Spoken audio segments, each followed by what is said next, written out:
My grandson called me at 5 o'clock in the morning and said, "Grandma, whatever you do, don't wear your red coat today." I was surprised. Why? His voice trembled as he answered, "You'll understand soon." At 9 o'clock in the morning, I headed out to the stop to catch the county bus. But the moment I reached the spot, I froze. What I saw there sent a shockwave through me. The phone rang precisely at 5 o'clock a.m. I know the time exactly because I was already awake. I was sitting in my old rocking chair by the window in the dark, listening to the wood frame house creak, the furnace cooling, and the night slowly giving way to a gray dawn. At 63, sleep doesn't come all at once. It falls in pieces, like bread broken by hand instead of being sliced. The screen lit up in the dim light. Jelani. My heart plummeted. My grandson doesn't call at this hour, ever. I held the receiver to my ear. "What happened, baby?" His voice was shaky. "Grandma, please, just listen to me, okay?" I felt an immediate clenching in my gut. Not panic, but something worse. That feeling when you know something serious is happening, but you don't have the words yet. "Talk to me," I said softly. "I'm listening." "Don't wear the red coat today, please. Wear anything else, just not that one. Promise me." I automatically glanced at the coat rack by the door. Hanging there was my favorite bright red quilted coat, the one I had bought 3 years ago downtown in Baltimore. It was expensive, more than a senior citizen should spend, I told myself, but it was visible on the highway, visible on the back roads. In the dark winter, at least it felt safe. "Jelani, what are you talking about?" I asked. "Since when is a coat dangerous?" "Just promise me," he interrupted. "Please, Grandma, don't ask. Not today. Promise me." "Jelani, you're scaring me. Where are you? Are you all right?" A short pause. I heard a noise through the phone. It wasn't the house, the kitchen, or the television. It sounded like water nearby, a heavy, echoing sound. "I can't explain. You'll understand. Soon. Just don't wear the red coat. Okay?" His voice broke. "I love you." The line cut off. I sat for a while longer, the phone against my ear, and then slowly lowered my hand and looked at that bright red spot by the door again. The house felt different, as if something had been twisted half a turn. Outside, the first crows started calling. A passing pickup truck rumbled by. The night gloom was slowly being diluted by gray. I didn't wear the red coat. I pulled out my old brown denim jacket, the one I usually wear when I go out to the yard or the tool shed. The elbows are worn, the zipper catches, but it's familiar. I did exactly what Jelani had said. We, as grandmothers, have this stubborn, instinctual feeling. If a child or grandchild asks something like that, it's not made up. By 9 o'clock, I was out. I walked the familiar dirt path from the house to the state highway. For 5 years, the intercity coach, which runs from our rural community to the county seat, has stopped there at the bend. Tuesdays and Fridays are my routine, the bus at 9:15 a.m. to the farmer's market, the pharmacy, the community clinic, home by dark. I haven't kept a second car since my husband passed. I don't need one. My world is scheduled like clockwork. But that day, the bus wasn't there. From a distance, I saw the flashing lights. 4 cars, red and blue strobes tore at the pale morning. The wind flapped the yellow tape stretched across our shelter at the bus stop, 3 walls of old corrugated iron where we usually sat, discussing the price of sweet potatoes and our blood pressure. I stopped dead in my tracks. A tall man in a uniform walked quickly toward me. "Miss Zora, you can't go any further." He held up his hand. "Sergeant," I whispered, sighing. "What in the world are you doing out here this early?" Sergeant Malik Adero, our county police chief, my high school classmate from over 40 years ago.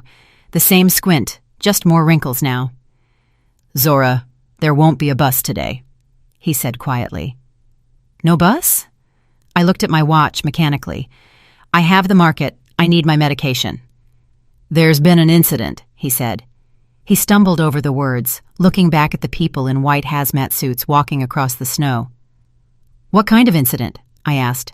My voice was still steady. "A body was found, around 6 o'clock this morning." The world seemed to tilt slightly. A body? Who? No official ID yet. He looked at me again, no longer as an old friend, but as an investigator. But Zora, she was wearing a red coat, bright red, the spitting image of yours. My legs gave way. He managed to catch my elbow and guided me into the front seat of his police cruiser. From inside, I could see the tape, the people, a white bag by the shelter, right where I always stand, where I should have been standing today. "Are you okay?" he asked. "Wait," I said. "Malik, Jelani called me at 5 a.m. He told me not to wear the red coat. He said that exactly." Malik's face changed. In an instant, the neighbor's expression became stern, focused. "Repeat that verbatim," he requested. I repeated everything. How the phone lit up, what he asked, how he hung up. Malik pulled out a small notepad and started writing. "Where is Jelani right now?" he asked. "I don't know. He didn't say. He should be at my son Akono's place in the city, living with him and his wife, Naima. He's going to community college there." And then something pricked me in the chest. Was I sure? When was the last time I saw him? In the same professional tone, Malik continued, "Sunday, we had dinner, like always." I paused. Everything seemed normal, but lately at the dinner table, things had been tense. My son, Akono, had been saying, "Mom, you can't handle things alone. Let's move you to the city. We'll sell the house, buy you a condo closer to us." And Naima would sweetly nod along, unfolding her real estate brochures, showing charts and figures. "It's beneficial. It's sensible. You'll be in the black." I listened and felt it. They weren't talking about me. They were talking about my land, about our home, the one where my late husband Elijah built the walls with his own hands, where Jelani ran barefoot through the grass. "Miss Zora," a woman in a severe blazer approached. Her hair was pulled back, her gaze sharp. "Detective Opal Washington, County Investigation Unit. They told me you have some information." I repeated the story of the phone call. She nodded, asked for Jelani's number and his city address. Like an idiot, I told her everything. They tried to call him right then. Subscriber unavailable. Malik's radio crackled. He turned away to listen. I saw his face darken. "Say that name again," he demanded into the radio. Then he slowly turned back to me. "Zora, the woman has been identified. It's Renata Moreau. She worked at the county records office in the city." He paused. "And they found documents in the pocket of her coat. A deed for your house and land." "What?" I asked very quietly. "An official deed of gift, signed over to Akono and Naima, dated 1 month ago, with your signature. It's already registered." I gripped the car door handle so tightly, my knuckles turned white. "Malik, are you out of your mind?" My voice was muffled, not screamed. "I would never willingly give that away. The house, the garden, everything. Never." "The signature is a very close match," he said cautiously. "The document passed through the county assessment center. Everything is clean on paper." I closed my eyes. Naima's image flashed in my mind. Sunday. She was spreading some papers in front of me right over my greens. "This is insurance, this is the medical card, this is consent form. Sign here and here." I was tired. Honestly, I had left my reading glasses inside. "Oh, it's just a formality, Mom." I filled everything else out. Akono was silent next to her, just nodding. I signed. I trusted them. I opened my eyes. They could have gotten a signature sample from some old paper of mine. "Zora." Malik spoke gently but firmly. "We need to sort this out. I'm not accusing you, but we have a body, a woman in a red coat, at your bus stop, a deed for your house in her pocket, and your grandson, who warned you at 5 a.m., is now unreachable. Do you understand how this looks from the outside?" I understood, and it felt colder than the February wind. "What happens next?" I asked. "Next, you come with me to the precinct. You give a proper statement. We'll look for Jelani, and we'll figure out how Renata Moreau got your deed." I was about to get out of the car when I noticed headlights out of the corner of my eye. A dark blue foreign car was parked further down the road, past the line of trees. The engine was running, and exhaust plumed in the cold air. Inside, behind the wheel, was Naima. My daughter-in-law was looking right at us. She wasn't waving or smiling, she was just sitting and watching. Her face was calm, almost empty, and in that calmness was something cold, alien. Then she shifted into drive and quietly pulled away. I watched her go, and suddenly I understood two things very clearly. First, I could easily have been the one under that white bag, and second, someone was going to be extremely unhappy that I was still alive. "Malik," I said quietly, still looking at the empty road, "I think I know who we need to ask about this deed, but you might not like the answer." We drove quickly to the precinct. The building was irritatingly familiar: gray brick, peeling paint, a perpetually cracked window pane by the entrance. I'd only been here a couple of times in my life, a report for a stolen tiller, and when I renewed my hunting license. Walking in as a witness to a murder, I honestly didn't expect that. They led me into a room with pale green walls and a hazy mirror. I sat at a table. Opal Washington sat opposite me, dry, composed, with watchful eyes. They placed a recording device between us. "Miss Zora," she began calmly, "once more, from the moment the phone rang at 5 a.m. I repeated everything, and as I listened to my own words, I suddenly remembered a detail that had previously slipped by. "There was a noise," I said. "Not in a house, no clanking dishes, no TV. It sounded like water, maybe a creek nearby, or a loud pipe, not an apartment." She nodded, making a note. "Your grandson is 19. Has he been in trouble before?" "No," I answered immediately. "He doesn't drink. He doesn't wander. He's studying at the tech school, working part-time at the home improvement store. A good kid." "His relationship with his parents?" I hesitated. Airing family laundry in front of strangers is always hard, but this wasn't about pride anymore. With his father, Akono, it's soft. Akono is gentle, always referring back to his job. He's rarely home. But with Naima, I sighed. She's one of those who likes to decide for everyone. My house has been a thorn in her side for a long time. Sell it all, sign the papers, do the smart thing. Jelani argued with her more than once. He's fiercely protective of the house and the land, and she thinks I'm getting in the way of her life. "So there was a conflict concerning your property," Opal summarized dryly. I clasped my hands in my lap. "Yes, but that's no reason to kill people." A knock came at the door. Malik entered, his face tired. "Zora," he said, "your son is here, and a lawyer." I just smirked. They work fast. "Let him in!"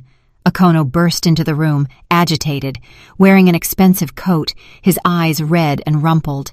Behind him, a thin, slick man in a nice suit. "Mom," Akono started immediately. "Are you okay? What did they ask? Don't sign anything." "This is Preston Minton," the man introduced himself. "The attorney. Ms. Zora, I strongly recommend you do not give any statements without legal counsel until the situation is clarified." "Whose lawyer?" I asked calmly. "Mine or everyone's at once?"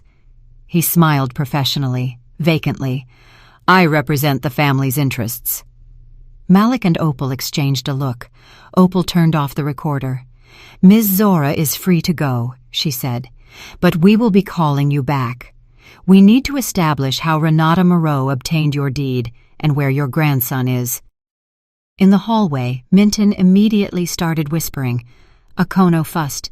"Let's go home. Mom, don't answer them anymore. They can twist anything you say." I stopped in the middle of the stairs. "Akono," I turned to him, "how did you find out about the deed?" "The one for the house and land." He blinked. "What deed?" "The one where I supposedly gifted everything to you and your Naima a month ago." He went pale. "Mom, I'm hearing this for the first time. Wait." He cut himself off. "Naima did say something about processing papers, about realtors, how it would simplify things. But for it to be—" He fell silent, and I could see the understanding dawning on his face. "You can think about it on the way," I said. "Let's go." He drove me home in his SUV. Minton spent the whole drive talking about how the investigation was considering various possibilities and how I needed to calm my nerves. I listened vaguely, watching the snowdrifts and the familiar tree lines outside the window. Something else was important to me now. Whose interests were so quick to shut me up? As we pulled into the driveway, the answer was sitting right by the porch. Naima's white Lexus, gleaming amidst the dirty snow. "What is she doing here?" Akono gasped, practically running into the house. I followed him. In the kitchen, Naima was standing by my old document cabinet. Cold, neat, in a perfectly fitted coat, with her hair perfectly done, she was rifling through my folders. "What are you doing here?" Akono demanded. She flinched, but quickly composed herself. "Akono, don't shout. I'm looking at papers. We need to help Mom sort this out. It's absolute chaos in here."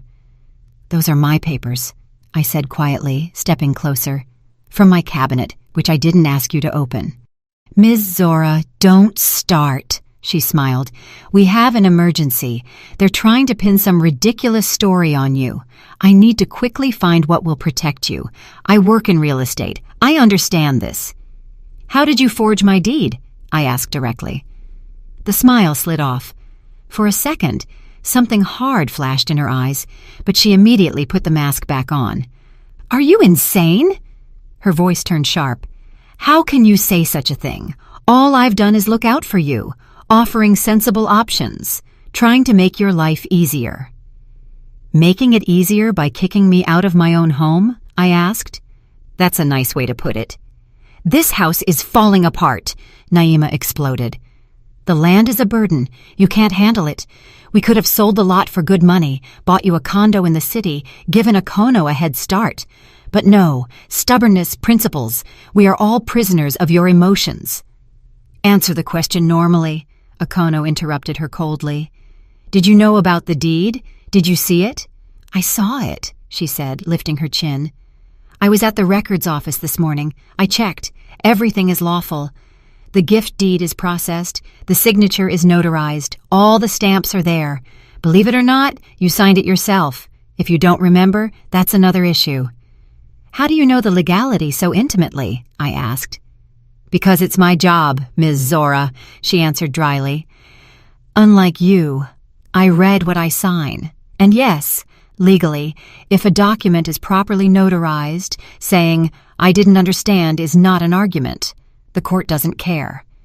"Get out of my house," I said calmly. "What?" she repeated, as if she hadn't heard me. "Leave the key and get out now." She narrowed her eyes. "This is still my house, by the way. Officially, it's already signed over to Akono and me, even if you weren't aware." "Naima," Akono whispered. "What are you saying?" "I'm telling the truth," she shrugged. "Fine, I'll go. But remember, what is signed cannot usually be undone, and when you need help, it will be too late." She turned, walked past me so close that I could smell her expensive perfume. At the threshold, she turned back, a slight smile on the corner of her lips. "And for future reference, before you accuse me of forgery, remember that everything can be verified. Who really has issues with memory and competence is still an open question." She slammed the door. Akono sank into a chair. "Mom," he said dully, I didn't know. She never showed me anything specific. Just, 'I'll handle everything. I'll sort it out.' I believed her like an idiot." I looked at my grown son, already graying in places, and saw the boy who always hid behind someone else's back. "It's late, but better than never," I said. "This isn't about who is guilty right now. This is about what to do." The phone on the table vibrated. "Unknown number," I answered. "Grandma, I'm sorry. I didn't know it would go this far. Meet me at the old mill on Clear Creek at midnight. Come alone. You're being watched." At the bottom, a postscript. "Remember our strawberry summer." I felt a coldness inside, but at the same time, clarity. Strawberry summer. When Jelani was 7, we planted a huge strawberry patch behind the house. The harvest was so plentiful we ate ourselves sick, sitting together with a big metal bowl until both of us felt ill. Since then, it was our joke, our code. Strawberry summer meant it was real.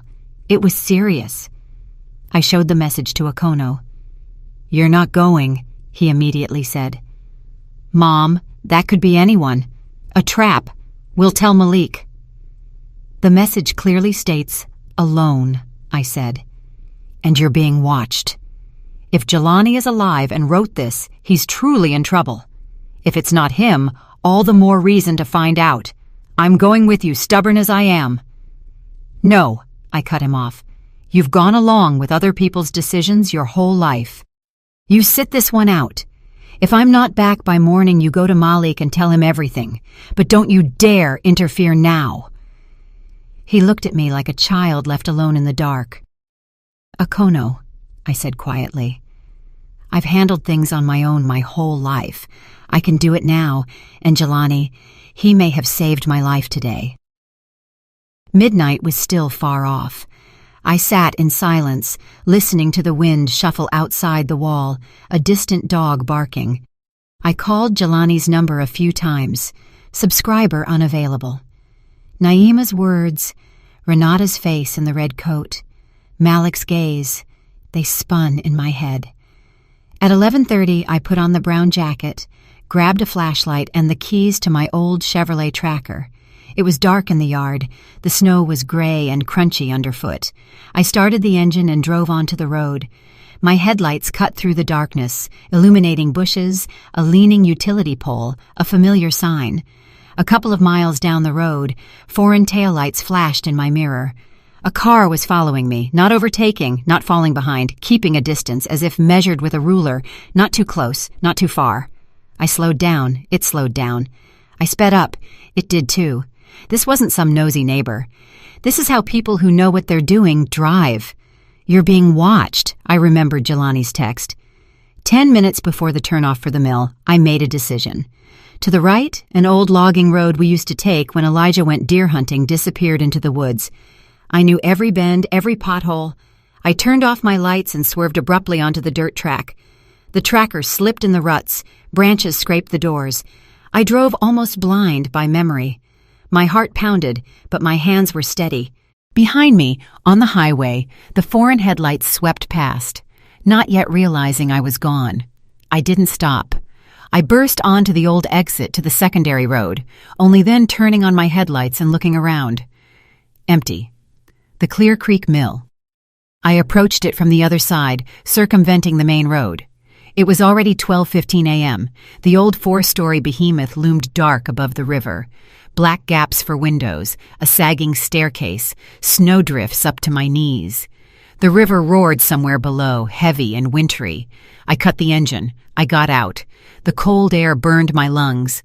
My flashlight beam slashed across the walls, across the graffiti, across the rusty metal. "Jelani!" I called out quietly. The only answer was the rush of water and the rustle of the wind. I stood before the dark entrance of the old mill, understanding clearly. There was no going back. Inside, the mill smelled of dampness, mice, and old rags. I switched on the flashlight. The beam picked out fragments of brick, rusty metal, broken planks. The silence was so deep that every step echoed, as if someone were repeating my movements nearby. "Jelani!" I called louder. "Answer me, baby!" The reply came not as a voice, but a rustle from above. Then a quiet, "Grandma, I'm here." I climbed the wooden stairs, holding onto the railing. The steps groaned under my feet, but held. On the second floor, in a corner, sat my Jelani on an old overturned crate. Thin, pale, eyes red. He had aged in just a couple of days, looking not 19 but 30. He saw me and jumped up. "Grandma," his voice cracked. "I messed up everything. I'm sorry." I walked over and hugged him as I did when he was a child. "Hush," I said. "You're alive. That's what matters. We'll figure out the rest. Tell me everything. Don't leave anything out." He was trembling, but he started. 3 months ago, he met Renata Moreau at a coffee shop near the college. Funny, smart, a little older than him, she worked at the county records office. She listened as he talked about our house and land, how worried he was that Naima was pressuring me to sell everything. She said she understood, explaining haltingly that her grandmother had also been tricked and lost her land. She said she could advise him on how to protect my rights. She asked for copies of the documents to review. I thought she was a good person. I'm an idiot. Then he saw her with Naima. Downtown, they sat in a cafe for 2 hours, discussing something serious. When Jelani confronted Renata about it afterward, she just laughed. She said I was a convenient boy. His voice was hoarse. Naima had hired her even before they met, he said, to gain his trust, extract all the information about me, the house, and the papers, and then help execute the scheme. He fell silent, staring at the floor. And then? I asked. Then Renata decided Naima wasn't paying her enough. Jelani pulled out a crumpled piece of paper. She was bragging that she had copies of all the forged papers, the correspondence, the recorded conversations. She said she would bleed Naima dry for years, or if things went sideways, she'd turn everyone in. The paper was a copy of a bank statement. 2 weeks ago, nearly $400,000 had been withdrawn in cash from Naima's account. For the hit, Jelani said dully, or for the person who got rid of Renata, or both. I looked at the numbers, feeling a familiar heaviness under my ribs. That kind of money isn't withdrawn for a simple business deal. But why did she wear my coat? I asked. Jelani rubbed his face with his hand. On Sunday when we were at your place, he said. Renata stopped by. You went to the kitchen. Naima and she were whispering by the entrance. Renata stole your red coat from the hall then. Yesterday morning at 5:30, Renata called me. She was crying. She said she was going to the bus stop near your house wearing your coat to wait for you and tell you everything, give you the proof. But she was being followed. She was scared. If anything happened to her, I was supposed to warn you not to go out in red. Then there was a noise, and the connection was lost. He sniffled. I wasn't fast enough, he whispered. I only managed to call you at 5, that's all. I took a deep breath. She wanted to clear her conscience, I said, but she ran out of time. Jelani reached into his inner pocket. I have a flash drive. He placed the small black rectangle in my palm. Renata gave it to me 2 days before, said it was insurance. It has copies of the deeds, her messages with Naima, recordings of conversations. I opened some of it. There are forged power of attorney documents in your name, deeds where you supposedly sign everything. There's correspondence where they discuss removing obstacles after the paperwork is filed. And there are also... He hesitated. There are letters about our police officer. Which officer? I was immediately wary. Renata wrote that Naima was paying a man from our local department to push through the bogus deeds, turn a blind eye, and clean up the loose ends. She doesn't name the person, only our guy at the department. A chill ran down my spine. There's also a folder, he continued. It's encrypted, and a video that won't open. Renata said, that's the most important part, but I don't have the password. I tried. It's okay. We need to give this to Malik, I said. Let their experts pick it apart. Grandma! Jelani grabbed my hand. It says someone local is bought off. What if it's him? What if we hand it over and the flash drive disappears? I was about to answer, but a door slammed loudly downstairs, then heavy footsteps on the wooden stairs. Not one person, but 2, maybe 3. We simultaneously switched off our flashlights. In the darkness, a faint light spilled into the doorway. A familiar uniform appeared on the threshold. Ms. Zora, a voice said. Don't be afraid. This is Lieutenant Kendall Jenkins. Sergeant Adero asked us to check the old mill. Your son reported you missing. We're looking for you. His eyes darted around. His mouth smiled, but there was no warmth in that smile. Stop right there, I said. Don't come any closer. He took a couple of slow steps forward. Everything's fine. Softly. We're just checking in. We were told you might have come here. Your safety is our priority." Behind him, 2 shadows flickered. I only needed the silhouette to know they weren't your average patrolman. And then Naima stepped out from behind him, without her sleek fur coat and perfect hairdo. Her hair was pulled back, her face bare, wearing a dark jacket and boots. Completely different. Real. "Hello, Ms. Zora," she said calmly. "I asked you not to cause a scene, but you never know how to do things simply." Jelani stepped between us. "Get away from her," he said.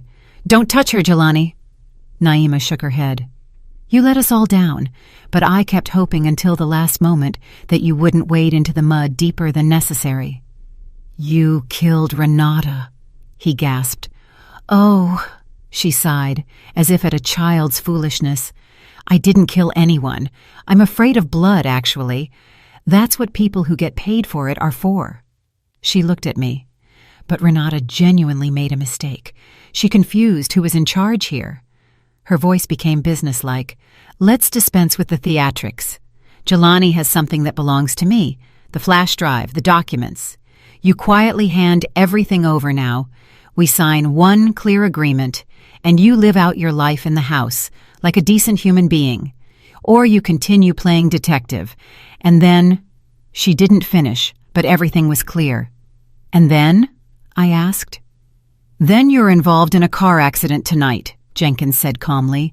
"Slippery road, age, no court would be surprised. And the house and land are already not yours, legally." He spoke matter-of-factly, as if reading a protocol. Naima smiled slightly. "Think about it. You're alone. We are not. The police aren't officially here, except for us. Time, snow, the river nearby. No one would be surprised." I felt Jelani's palm grip mine even harder, and suddenly, everything inside me became very level. "You've made one miscalculation," I said, "and what might that be?" Naima narrowed her eyes. "You think I'm an old fool." I lifted my phone. The screen was glowing, a red dot indicating recording. "I turned it on as soon as you came up," I added. "Everything you've just said is no longer just between us. It's on a cloud backup." Naima flinched. Jenkins took a step forward, his hand sliding smoothly toward his holster. And then the door to the floor burst open from a violent kick. "Hands up, everyone!" roared a familiar voice. Malika Darrow, wearing a ballistic vest, tumbled into the hall. Behind him, 2 men in black with tactical gear. More people followed. Their guns were lowered, but ready. "Jenkins, don't even think about it," Malik said. "Gun on the floor." The lieutenant froze. Then he slowly extended his arm sideways and dropped the weapon. "Sergeant Adaro, this is a misunderstanding," he quickly stammered. "I came out here on your verbal order. I didn't give you any such orders." Malik cut him off. "And yes, we heard everything." He held up his phone. "Ms. Zora is a smart woman. 10 minutes ago, she sent me a voice message. Where she was going, who she was meeting, and what to listen for. We listened. From the threats of the accident onwards, it's all recorded." Naima's face seemed to contort. "You have no right to do this," she began, but one of the tactical officers was already carefully twisting her arms and snapping on handcuffs. "This is an illegal detention," she shrieked. "I'm calling my attorneys." "You can call them from county jail," Malik answered calmly. "Try explaining to them why your police buddy was planning the murder of a witness and why your friend had a forged deed to that very witness's house in her pocket." Jenkins mumbled something about not knowing, that he was just providing security. But he was already being led away. Jelani was shaking. I sat back down on the crate because my legs felt like jelly too. Malik came over and sat beside me, human to human, not official to citizen. "Zora, you're true to form." He smiled wearily. "You could have just told me everything normally." "I did tell you," I reminded him, in the voice message from the parking lot. "I said if I went silent for 30 minutes, drive out here with a team." "You did," he nodded. "I appreciate that. though you took a terrifying risk." I placed the flash drive in his palm. "Everything Renata collected is here," I said. "But Jelani can't open part of it. It's encrypted." "We'll handle it," Malik said seriously. "Our IT folks will dig into it. If what you're saying is true, this isn't just one bogus deed. This is a big, dirty conspiracy." He held my gaze for a second. "And remember, Zora," he added quietly, "we got them beautifully tonight. But this isn't over yet. People like Naima have long reach, good lawyers, and a habit of crawling out of any hole." We left the mill just before dawn. The sky was turning purple, the river roared, and flashing lights cut through the darkness. Jelani sat next to me in the tracker, his head down. "Grandma, I feel so guilty," he started. "Later," I said. "The main thing is, you're with me." I started the car and drove home, with a procession of police cars carrying Naima and Jenkins stretching out in the rearview mirror. I honestly thought then that the worst was over, but within 24 hours I understood. The war had only just begun. I returned home around sunrise, as if I'd been through a whole war, not just a night. The house was quiet. The furnace had cooled down. The lamp above the table was dimly lit, as if it too was exhausted from the events. Jelani sat on a stool by the window, his face buried in his hands. Akono arrived half an hour later. Ruffled, pale, he'd rushed over so fast he hadn't even taken off his jacket. "Mom," he choked out. "Malik called me. He said they took you. That Naima. That all of this." "They took her," I said. "And not just her." He slumped onto a chair. "I can't believe it. I lived with that woman for 20 years. How could I not see?" I brushed it off. "The important thing is, we're alive. You, me, Jelani. That's a lot." I even allowed myself to think, well, the worst is behind us. As usual, I was wrong too soon.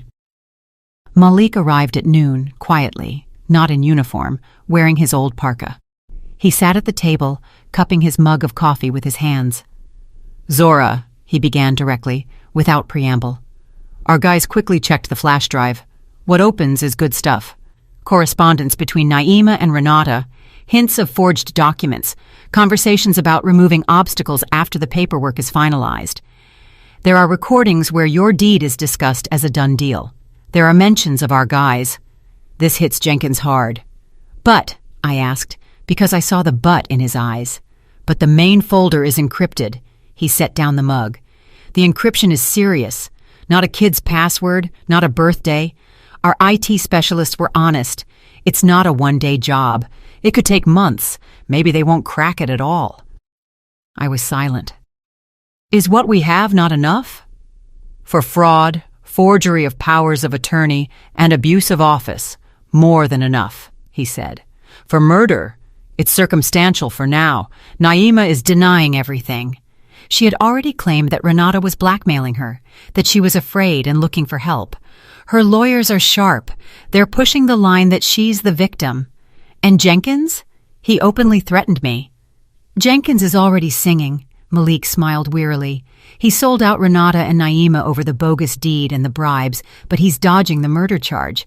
I was only responsible for the papers. I didn't know about the rest. He's stalling. There's a chance to pressure him, but again, we need more than just your phone and my recordings." I looked at him. "Are you saying she'll get away with it?" "I'm saying," he answered seriously, "that it's too early to relax. And second, the court decided on her bail today. Her people already posted the bond. Naima will be free in a couple of hours. Under supervision, but free." A cold feeling spread through my hands. "She threatened me," I reminded him. "I filed for protection," he said. "We'll put a patrol car at the turnoff to your house. A restraining order, too. But you understand that someone with those connections and that kind of money likes to play the long game." As soon as he left, the phone rang again. Unknown city number.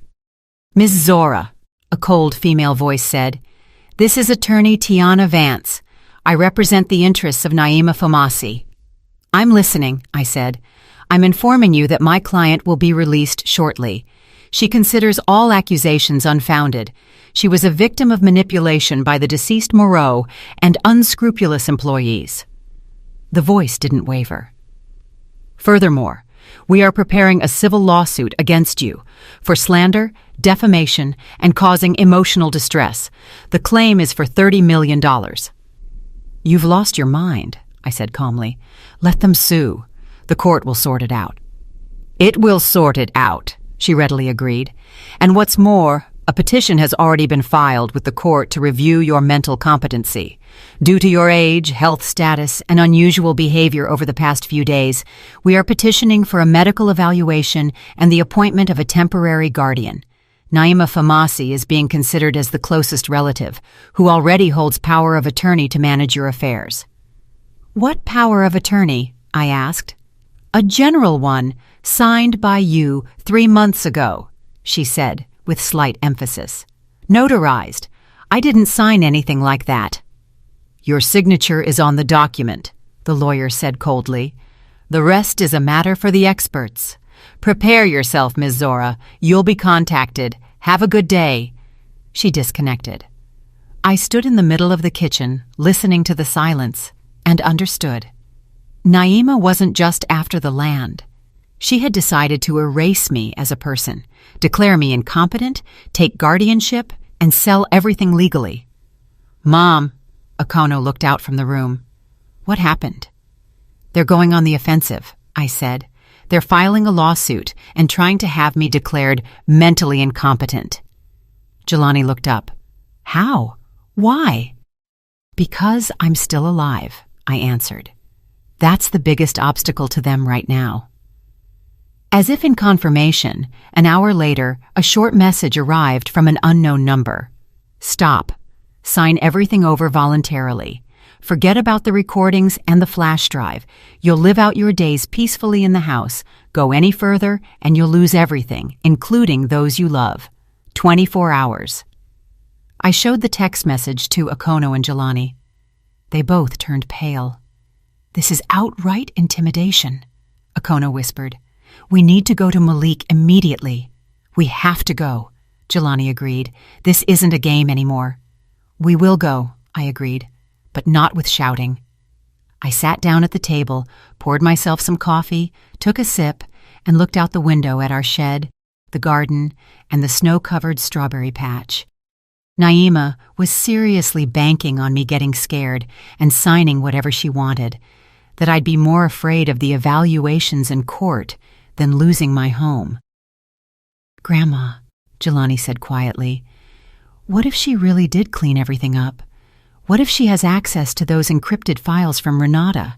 What if the flash drive we have is empty?" He had voiced what I'd been thinking all morning. If Naima has her own IT experts, if she managed to retrieve the real storage device from the recovered evidence, if what we have is just a decoy, then, I said, we find another way, not just the flash drive. "What way?" Okono sat opposite me. "Mom, she has the best lawyers. They'll bury us. You see how fast they're moving." I looked at my son, then my grandson. "We stopped playing by her rules," I said. "She's used to old people being silent, trusting the papers, and being afraid of offices. I won't be silent." "What are you going to do?" Jelani asked. I set down the cup. "For starters," I answered, "I'm going to remember everything Renata might have hidden outside of a computer." I didn't know where to look yet, but I understood one thing. If Naima gave us exactly 24 hours to capitulate, there was a location, a document, a truth she was still afraid of, and we had to find that place before her people got there first. I don't like being cornered, especially at my age. When you've lived over 60 years, buried loved ones, built things, survived the financial crisis, debt, and illness, the last thing you want is to hear that you're no longer competent. The three of us sat in the kitchen. The coffee was getting cold, the clock ticked, and the patrol car stood at the bend like a reminder. You're no longer just a grandma with a garden. You're a player in someone else's game. "This is what we'll do," I said. "Naima thinks she has everything under control. The documents, the lawyers, the evaluations, but there's one thing people like her always underestimate. What? Jelani asked. The trail, I answered. It always leaves marks, especially where people have been gorging themselves for a long time. Jelani pulled his laptop toward him. His fingers were trembling but working fast. What do I look for? He asked. Summit, I said. Her company. Summit Real Estate or Summit Invest, whatever she called it. I reached for the stack of glossy brochures she had once pushed on me. Here, Summit Agency, Individual Transaction Support, Assistance for Elderly Homeowners During Relocation. Sounds beautiful. I'll search open databases, Jelani said. Transactions in the county over the last couple of years, especially with lots and houses where the owners were elderly. While he typed, Okono paced from the window to the door like an animal in a cage. Mom, he couldn't hold it in. I'm such a fool. So many years by her side and I saw nothing. She presented it all as care to me. It'll be easier for Mom. We'll sign it over to us and we'll help. And all along, stop, I said calmly. This isn't the time to chew yourself out. You're alive and standing right here. That's great. Now help. Stop whining. He fell silent, sat down, and locked his hands together. About 20 minutes later, Jelani looked up. Found something, he said quietly. 11 transactions in the last 18 months, mostly houses and lots around the county seat, and in the neighboring county. Almost all the sellers were elderly, 70 and up. And what? I asked. And this, he said, staring at the screen. At least 4 of them died within 6 months of the sale. 2 car accidents, 1 fall down the stairs, 1 heart attack. The silence became heavier. Okono gasped. It can't be. It can be, I said. To Naima, death is just a tool. The papers are clean, the doctors wrote what they wrote, the children are busy, the neighbors don't care. It's only a coincidence so far, Jelani tried to remain rational. But it's too big of a coincidence. We need to tell Malik, Okono said, already reaching for his phone. We will, I nodded. But first, let's gather it into a single folder. Not a feeling, but a list. Jelani printed the tables and stapled them to Naima's brochures. I called Malik. Zora, I'm in interrogations. Make it quick, he answered wearily. It won't be quick, I said. You don't just have my house, you have a pattern. 11 elderly people, Summit, similar deaths. Jelani found everything. I'm not making this up. He was silent. Email it to the department inbox, he said. And here's another thing. Tomorrow at 2 p.m. is the hearing about your competency. Naima and her lawyers rushed it. Judge Marcus Hill. Remember him? Not personally. I know the name. A fair man, but he'll go by the book, based on the papers. I'll try to get you a quick meeting with him before the hearing. 10 to 15 minutes, no guarantees. Get it, I said. I'll handle the rest. What are you planning now? He asked. It's legal, Malik, I answered. For now. An hour later, he called back. He'll see you at 1 o'clock, he said. In his chambers. Officially. Zora, don't have a meltdown or put on a show. Calmly, stick to the facts. I'm too old for meltdowns, I said. Thank you. While we were talking, Jelani hadn't stopped working. Grandma, there's one more thing, he said. I dug deeper into Summit and its associated firms. I found the final beneficiary. Naima, yes, but not alone. Of course, I sighed. She needed a brain and a cover. Jelani turned the screen toward me. The co-owner, Preston Minton, attorney. I recognized the name before I even finished reading it. Our family lawyer, Okono said dully, clenching his fists. The one who was so concerned about Mom at the precinct today. He's been with them from the beginning, Jelani said quietly. His firm handled almost all of Summit's big deals. He filed the paperwork, consulted, covered up, and today he came not to defend you, but to see what you would say. I felt a strange sense of calm. Not surprise, but confirmation. Perfect, I said. Now we know both their faces. We had just started discussing how to organize everything in a folder for the judge when the phone rang again. Unknown number. I put it on speakerphone. I'm listening, Zora, a soft, overly controlled voice said. It's Naima. You're fast, I said. The handcuffs haven't even cooled off yet. She chuckled. Don't worry, they were only on briefly. The investigation is mistaken. The court will sort it out. I'm calling you human to offer a final chance. That's interesting, I said. Go on. Tomorrow is the hearing about your competency, she began smoothly. We have the gift deed, the power of attorney, doctor's assessments, and witness statements about your unstable behavior. She emphasized the word. My lawyers are confident the court will rule in my favor, which means I become your legal representative. And then, well, you understand. You'll sell the house, the land, everything you can, I prompted, and send me to a facility for observation. I will ensure you receive dignified care, she said coldly. But at this stage, I propose peace. You withdraw all claims, stop saying unnecessary things. You confirm in court that you signed the papers voluntarily, but that you are tired of the scandal. I'll arrange a room for you in a good assisted living facility. You live peacefully. Jelani can go to school, and everyone is safe. And if not? I asked. Her voice hardened. Then you lose. You are declared incompetent. I become the guardian. The house is sold legally, and you will no longer have the right to speak. Not in court, not at home. The kitchen was so silent you could hear Jelani grit his teeth. Naima, I said calmly. One question, if I may. Of course. Did Renata scream when she died? A pause. I don't know what you're talking about, she said coldly. I know about Summit, I continued.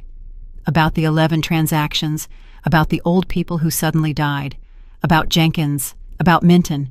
Do you really think you're the first person who decided to take the land from the elderly and turn it into a housing development? Prove it, she snapped. You have nothing. The flash drive. Hilarious. It's been empty for a long time. Everything that could harm me was deleted. The people who handled it know how to work. I looked at Jelani. He clenched his fists even tighter. So, our flash drive might indeed have been incomplete. If you're so confident, I said, why are you calling? Just watch me get declared incompetent. Another short pause. I'm giving you a chance to get out of the game, Naima said, dropping the pretense. Because I respect Okono. Once. Think about it until tomorrow. And some advice, don't try blackmail. You're not at the right age or with the right experience. And you underestimate that 63 isn't kindergarten, I said. See you tomorrow, Naima. I disconnected. Okono sat there, pale. Mom, she really can. She can, I nodded, if we sit around and wait. But you just laid out the whole Summit scheme to her, Jelani whispered. If her reach is long, she'll start covering her tracks faster. That's the point, I replied. Let her jump. When a predator gets nervous, it makes mistakes. Grandma, Jelani leaned closer. Did you really say something about extra copies? That Renata gave me something else? No, I said. But Naima doesn't know that now. And if Renata really had a backup stash, Naima will rush to find it. And us? Okono asked. I thought for a moment. Let's start with Renata, I said. She didn't just fall from the sky. Before she was Moreau, she was Verena Harrington. I nodded toward the printouts. The granddaughter of Marguerite Harrington, the one whose homestead in the Red Pines area burned down after a sale. Jelani was already typing. Got it, he said after a minute. Verena Harrington, then a name change, a move. Marguerite Harrington left her the land, then a refusal of inheritance, then a legal dispute. Then everything drifted to Summit's entities.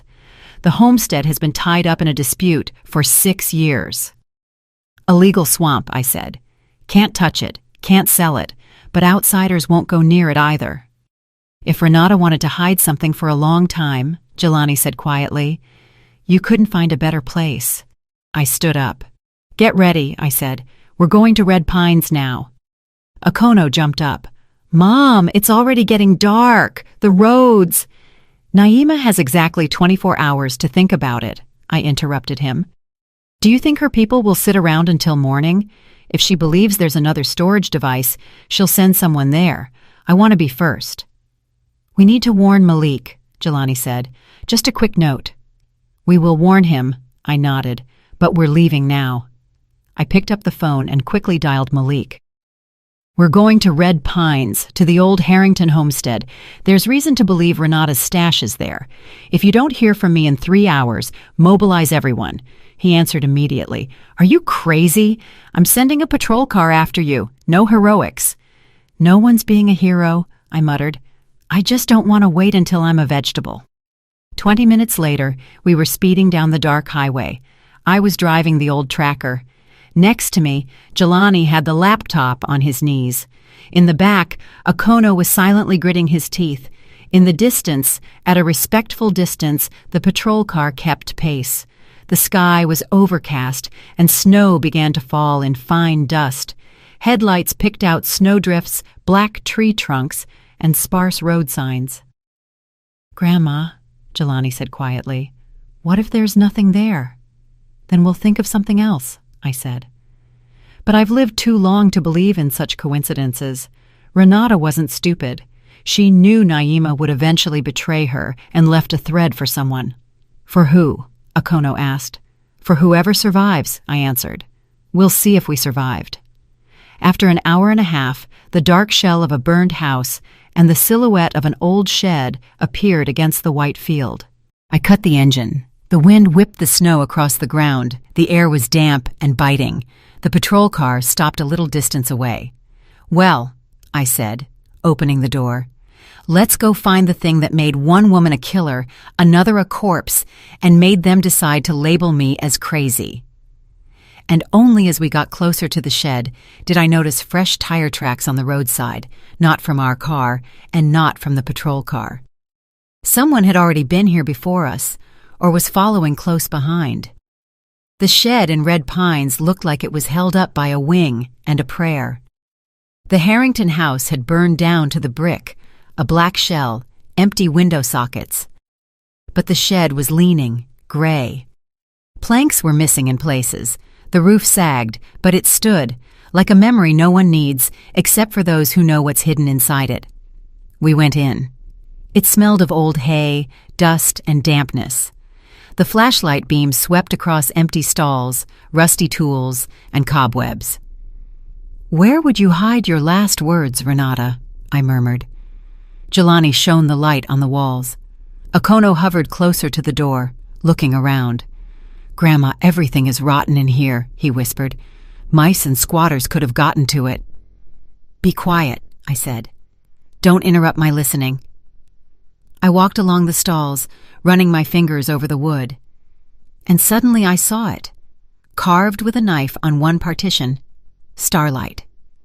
For a second, I didn't understand. Then Jelani flew over, examining the inscription in the flashlight beam. "That's her horse," he said. "The article had a picture, Renata as a child on a gray horse named Starlight. So this was her stall." I crouched down, touching the board at the bottom. One plank moved, as if it hadn't been nailed all the way down. "Hold the light," I said. I pulled at the edge. The board came away. Behind it, a narrow opening, and in it, a tightly wrapped plastic bundle. My heart lurched. I carefully pulled it out. Inside the plastic was a small metal box, and inside that, a flash drive and a folded piece of paper. Jelani unfolded it. The handwriting was shaky, angry. "If you are reading this, I have either completely messed up or I am dead. Naima Famasi destroyed my grandmother and forced me to help her. I collected everything so that one day I could sink her. Here are the originals, recordings, deeds, money transfers, the scheme of payments, the real names.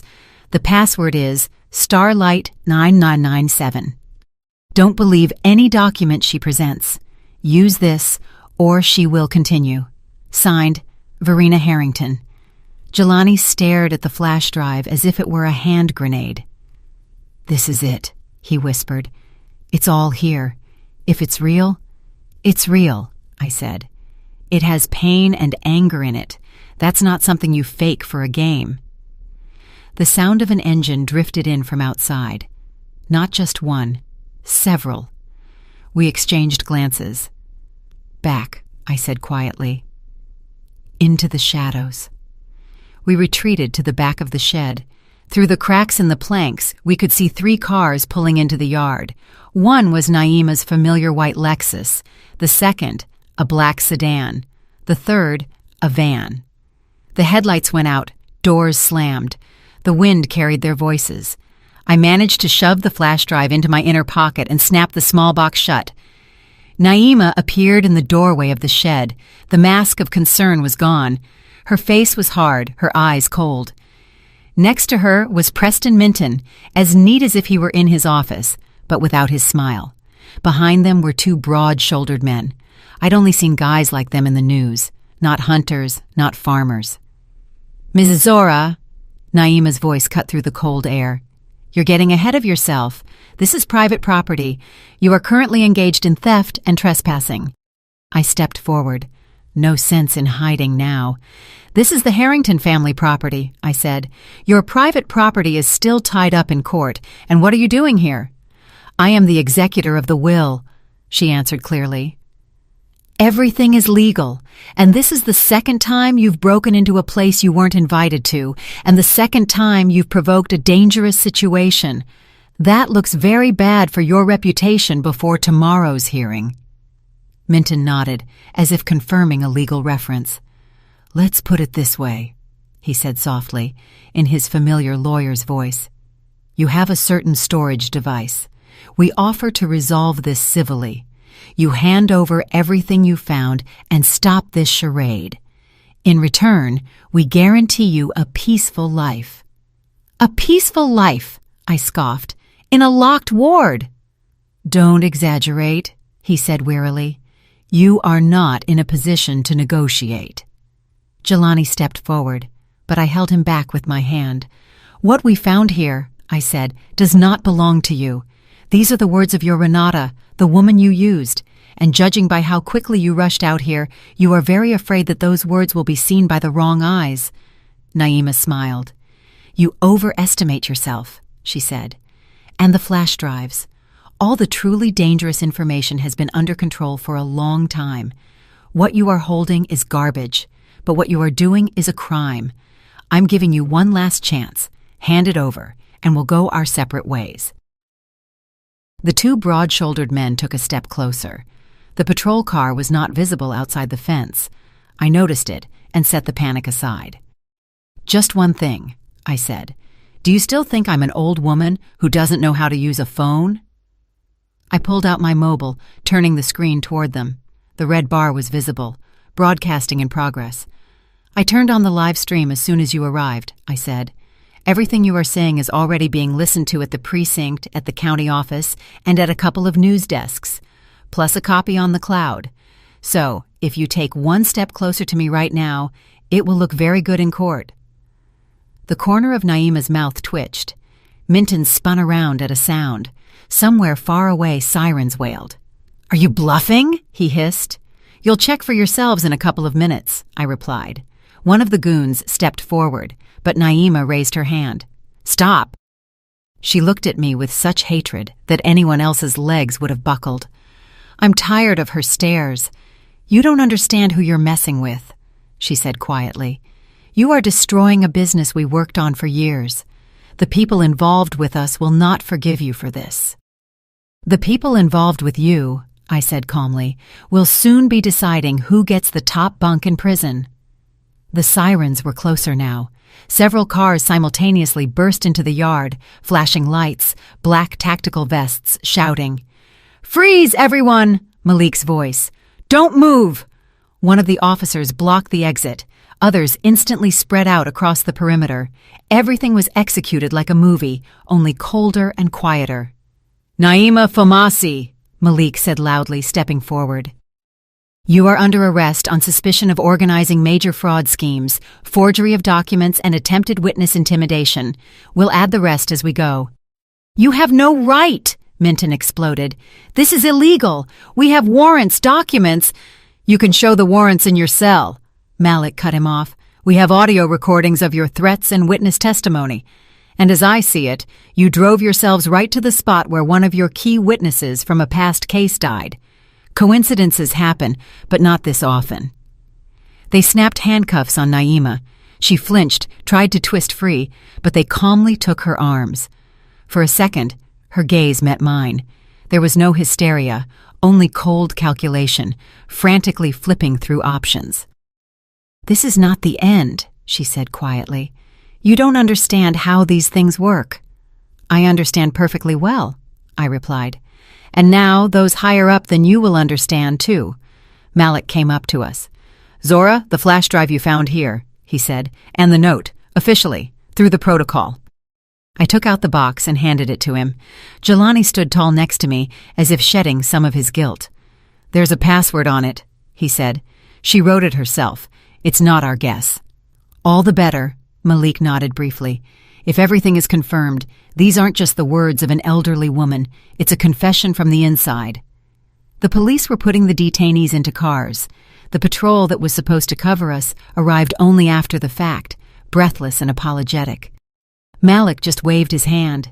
I stood by the shed, feeling not even joy, but a heavy kind of relief, as if a huge stone had been moved, but hadn't yet fallen. "Grandma," Jelani said quietly, "we did it." I looked at Naima, who was being escorted into the car. "We'll see," I said. "For now, we just dragged her into the light." Malik turned to me, quieter now, dropping his professional tone. "You have to understand," he said. "We have a serious case in our hands now. If that flash drive really contains what you say, not only Naima and Minton will go down, so will the people who paid them. They won't just surrender." I nodded. "Malik," I said, "I've lived my whole life among people who don't just surrender. We'll handle it." He was about to respond, but one of the operatives called him over. They had already started looking at the first files. Malik walked away. I was left alone for a second, next to Jelani and Akono, amidst the snow and old planks, and I thought, maybe now, this is truly a turning point. The phone in my pocket vibrated briefly, a text message from an unknown number. "Don't celebrate too soon. You've opened something that was better left untouched. Now you all owe us." I looked at the screen, at the flickering letters, and understood that the loudest part of this story was still ahead.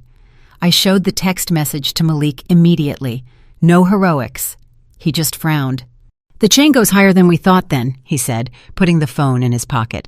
"The number is clearly bogus, but the fact is, Zora, this isn't just about your house anymore." Somehow I felt calmer. When everything is called what it is, it's easier to breathe. The paper war began next, but it wasn't against me. Experts cracked the flash drive from the shed overnight. The password worked. I only saw a fraction of what Renata had managed to collect. Recordings of conversations with Naima and Minton, numbers, schemes, lists of people who received payoffs, scans of bogus powers of attorney with forged signatures, financial transactions through shell companies, and the main evidence, a video. In one of the files, Renata had recorded Naima with a hidden camera. She was calmly talking about how the elderly would die soon anyway, how the land shouldn't be wasted on those who no longer understand what they own. It also contained details about Marguerite Harrington's story, the fire, and hints about a solved problem through a contact inspector. Yes, Renata herself was part of the scheme, but she had also left a trail of breadcrumbs, so that one day those same crumbs would flood everyone. The county investigation unit officially took over. People in suits, tactical teams, and security experts rotated through my house. Naima, Minton, Jenkins, and a couple of other names were charged with new felonies. Bail was no longer an option. The calls from Naima's lawyers became less frequent and more cautious, and then ceased entirely.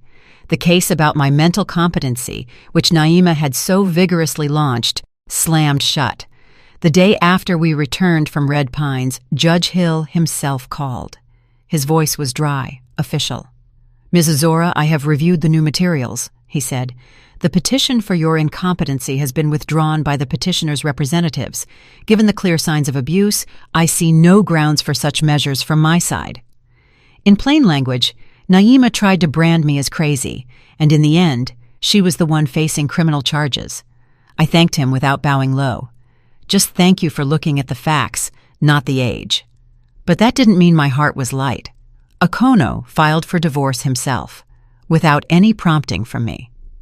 We sat at the same kitchen table where Naima had recently spread her beneficial proposals. Okono held the papers in his hands. "Mom, I signed all of this," he said. "Not the bogus ones, but the real divorce papers. I can't be near her anymore, not after what came out."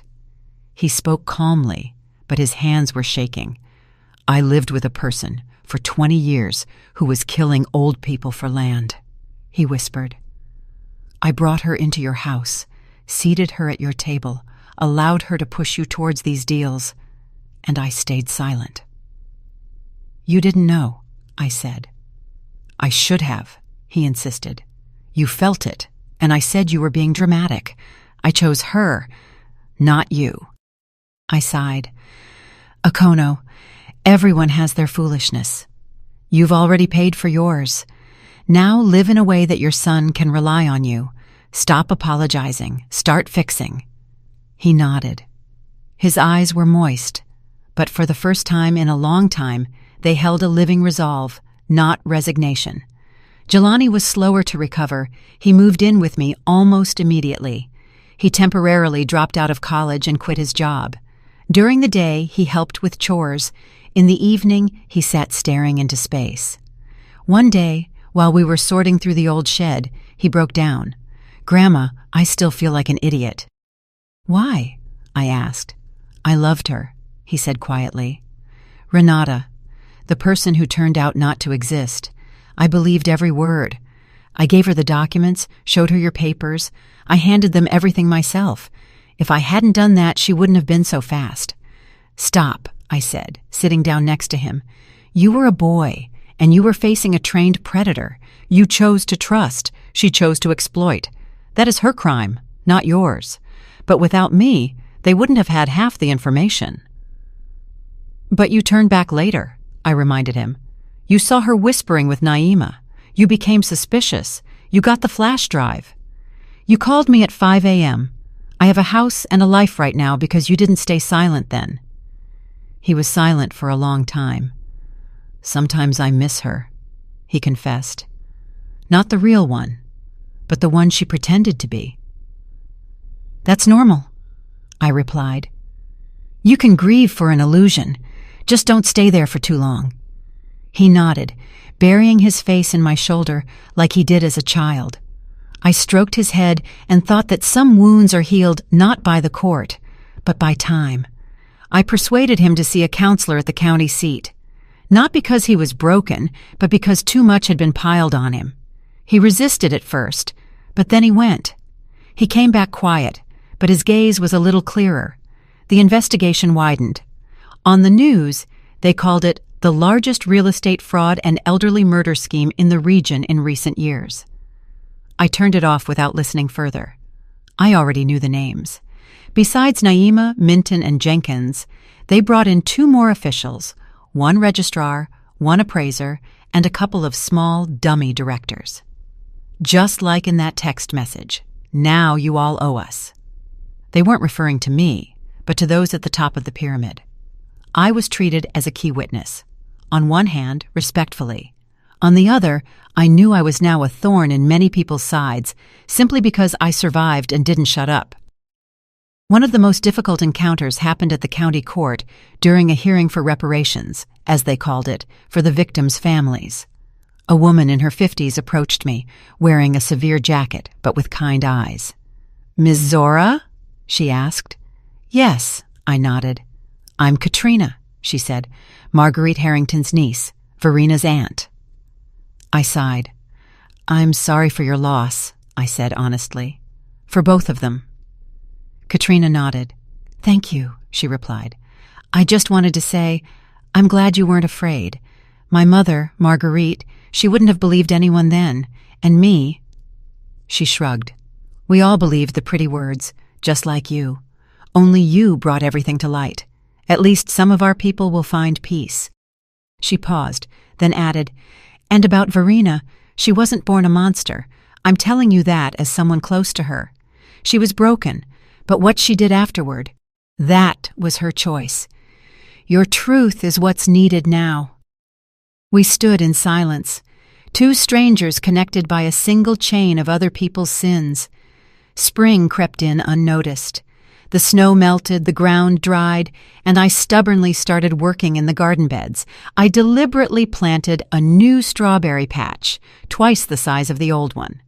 "Not afraid?" Jelani smirked. "Too much symbolism." "We're survivors," I answered. "We have the right to our symbols." He smiled a little, genuinely. Malik started visiting more often, sometimes on official business, sometimes just casually with pies from his wife. One evening we were sitting on the porch. He was drinking coffee, looking out at the field. "I have news," he said. "Let's hear it," I nodded. I was used to his news being either bad or too important to postpone. "Naima," he started, "has cut a deal. She's giving testimony, selling out everyone she worked with. Minton, the officials, the police. In exchange, she's asking for a reduced sentence. She's facing life anyway, but she hopes to bargain for some humane conditions." "And what?" I asked. "And some of the people she's naming are still free," he said. "They're bigger players.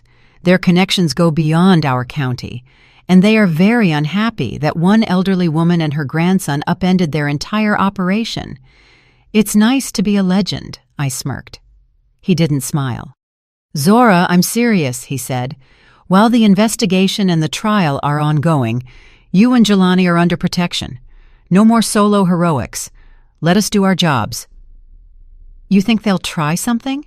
I asked calmly. "I hope not," he answered honestly. "But the text message you received wasn't written from a jail cell or a rural payphone. And it wasn't Naima. It's someone higher up. People like that have a simple logic. Eliminate the source of the problem." The wind rustled the old porch planks. In the distance, a patrol car's headlights swept by. I took a sip of my coffee. "So while Naima is selling everyone out, Jelani and I are sitting ducks in the yard," I summarized. "Appealing." "I won't let anyone hurt you," Malik said firmly. "But you have to understand, the stakes have been raised." I nodded. "I understand." He left, leaving behind silence and the blinking light of the patrol car at the bend. Jelani came out onto the porch, sat next to me, covered himself with his jacket. "What did he say?" he asked. "That we're officially getting in someone's way now," I replied. "And we're going to be guarded." "Doesn't sound very reassuring." "At least it's honest," I said. "So we live. If we're bothering someone this much, it means it wasn't for nothing." He smirked, but his eyes were tense. In the twilight, our house looked like a small island of light in the darkness. The field around us was open. The road, easily visible. The patrol car, just one vehicle. And somewhere out there in the darkness were people whose names I didn't yet know, but who were very upset that one old woman wasn't afraid to lift her head. I didn't turn off the lights for a long time that night. I listened to the floorboards creak, the wind rustle outside the window, and the occasional cars passing on the highway, and I caught myself thinking we had already survived the worst, or maybe the main challenge was still ahead. It all ended not with fireworks or applause, but with papers, waiting in hallways, endless signatures, and weariness in my bones. 6 months after the mill in Red Pines, Naima was convicted. No pretty legal jargon. Murder, conspiracy, major fraud, forgery, witness intimidation, organized crime. Life sentence. Not because she was a villain from a TV show, but because the evidence was too plentiful and too varied. The flash drives, the recordings, the money, the people she so confidently considered her own. Once they realized she couldn't be saved, everyone started talking for themselves. Minton received a substantial sentence, a serious one, without any chance of probation. Jenkins and a couple of other corrupt officers also went to prison. Some officials managed to wriggle free. A few avoided real time due to health reasons. That's life. Perfectly just endings don't happen. In the verdict, I was listed boringly, victim and witness. The decision regarding the house was separate. All the forged deeds, powers of attorney, and wills were declared invalid. The title registration was returned to my name. No gifts, no conditions. Just as it should have been from the start.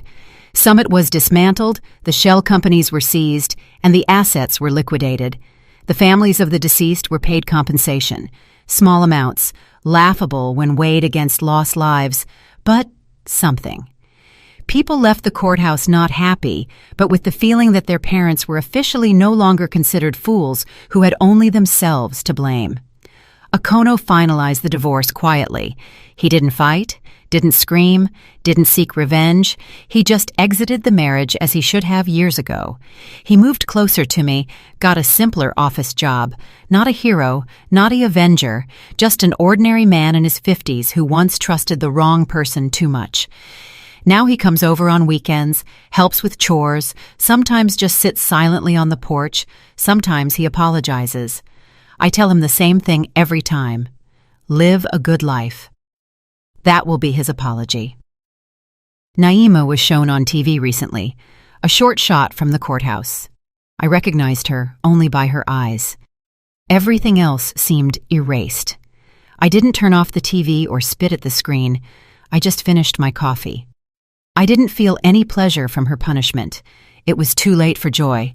They had managed to do too much before this. Jelani quietly got back on his feet. He saw the counselor, talked to his buddies at the college, and then came to me. Grandma, I want to go back to school, but not as the idiot who fell into that mess. I want to go back as someone who knows what documents are and where they can lead people. I'm going to study law part-time. Work here, study there. I just shrugged. The main thing is, don't punish yourself. You'll figure out the rest. He registered at his father's place, but lived mainly with me. During the day, he studied and helped with the chores. In the evening, he sat at his laptop, no longer with a scammer's flash drives, but with the criminal code. Sometimes he complained about how many loopholes there were. I just smirked. It's good that you can see them in advance now. He didn't bring up Renata in conversation, but I know that it still hurts inside, and that's normal. A person who doesn't feel anything is a walking stone. Those scare me more. Things are simple for me. Formally, I'm under protection. A patrol car parks at the bend sometimes. One of the detectives drops by for coffee on official business. Malik calls asking, "Is anyone bothering you?" At first, I received a few strange messages, hints, veiled threats. Then it quieted down or moved to other neighborhoods. I used to look over my shoulder, yes, and listen to noises at night, but then I got tired. To be honest, after 63, life is no longer perceived as a fragile china set. I don't wish death on anyone, but living in constant fear isn't my style either. The farm survived, the garden, the old house, the shed, everything is in place. Only I've become more attentive to the paperwork. I go to the county center myself, glasses on the tip of my nose, reading every line. If anyone rushes me, "Oh, it's just formalities," I smile and say, "Then you can wait." I tell my neighbors the story without any sensationalism, just the facts. Don't sign anything in a rush. Don't be shy about asking questions. Take someone you truly trust with you. They listen in different ways. Some nod, some wave it off. That's their right. I've given my warning. In the spring, I planted strawberries again. This time the rows were straight and neat. Jelani helped. We didn't have a competition to see who could eat the most, like when he was a child. We're too old for that. But when the first berries ripened, we sat on the porch, washed a few in a bowl, and ate them in silence. "They're good," he said. "And they shouldn't be scary," I replied. "The berries aren't to blame for anything." We laughed, not loudly, just human to human. People sometimes ask me about the moral of the story. A young, polished detective once came by and asked, "Mrs. Zora, why do you think you didn't break? Everyone around you was either silent or believed the lies, but you stood your ground." I thought about it and answered honestly, "Because I have something to lose, and I know the value of what I've worked for my whole life. A home is made not of brick, but of people and memory. And because too many times in my life people have assumed I was stupider than I am, I got tired of it. It's not about being a hero, it's about the habit of fighting for what's mine." I didn't become an internet celebrity after all this. I didn't run for office. I didn't start a foundation. I live quietly. I wake up early, light the furnace, grumble about prices, make jam, and go to the county seat on a schedule I know without looking at a clock. The only difference is that now when someone starts talking to me with that condescending tone, "Oh, at your age," I look them calmly in the eye. And if I see even a shadow of Naima's tactics there, I very politely send them on their way. I'm not afraid of loneliness. Elijah has been gone a long time. Friends have either moved away or passed on. I have a couple of neighbors left, my son, my grandson, and my home, a home where the walls remember me young, not just the woman I am today. Sometimes in the evening, I go out onto the porch, sit down, and listen. Silence, the road, a dog barking somewhere, a train. It's enough for me. Not because everything is perfect. It's not. Naima isn't the only one of her kind, and she won't be the last. Not everyone will go to jail. Not everyone will be reimbursed. Some will still walk away with other people's homes in their pockets and a clean record. But I kept my patch of earth. I fought my battle. I can't fight everyone else's battles for them. I'm too old for that, and it's not my obligation. If I had to summarize, my conclusion is one thing. At our age, it's very convenient for people to think of us as soft targets. But many of us have skin tougher than your armor. We've survived more than you've had time to dream up. And if you corner us, we know how to do more than just cry. We know how to count, how to remember, and how to speak up. I simply didn't stay silent that one time. The rest was handled by those whose job it is. That summer, the strawberries ripened profusely. Jelani came back after finals. Akono arrived with a bag of groceries. We sat at the table, the three of us, eating berries with sugar. No one made toasts to justice or victory. Akono just said quietly, "Mom, thank you for being you." I shrugged. "I just kept you from being homeless," I replied. "I live my life the way I live it. And that, perhaps, is my new beginning. No movie-style happy ending, just the life they tried to take and I held on to. And that is enough. Did you like the story, and which city are you listening from? Let's meet in the comments. If you like the story, you can support me by sending a super thanks so I can keep bringing more stories like this.